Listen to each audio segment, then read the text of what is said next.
Hello everybody, it's the season of celebrity memoirs, and here is one of the more interesting ones coming out this season. It is Bryan Cranston's A Life in Parts, and I have to say it is actually genuinely one of the more interesting celebrity memoirs that I've read. Sometimes these can be quite sanitized and self-serving and a little dull, but this is actually remarkable in its brutal frankness and surprising openness about so many aspects of his life and his career. It's called A Life in Parts because it's kind of a play on words, as well as talking about his acting parts, the big roles such as Malcolm in the Middle, and of course his life as Walter White in Breaking Bad.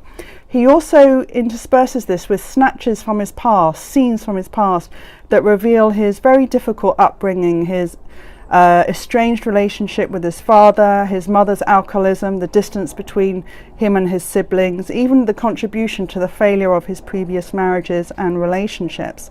And in that way, that is very one to be applauded. It certainly reveals someone who has struggled against quite extraordinary odds to be really committed to a career that he clearly feels very passionate about. And there's something quite lovely as he talks about the first time he encountered Hedda Gabler as a young man that really set him on the path for acting. However, of course, when you're a little honest, sometimes things can come over a little bit rough, and I applaud the fact that this is written in a very chatty conversational style, which really shows Bryan's own voice, his own monologue.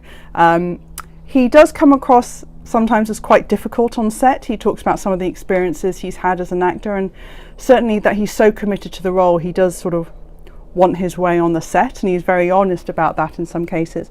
But he also uses some language about men and women that is quite revealing, always the need to intersperse the word courage with balls, and he refers to women as, sometimes he buys into a bit of a gender social construct there. So he talks about women who can just get together for getting together, but men need a reason to get together. But he's certainly very introverted and a very intense man, and this is a real insight into not just his method, but also what drove him and what compelled him to be an actor. It's a very revealing book. I enjoyed this. Bryan Cranston, A Life in Parts.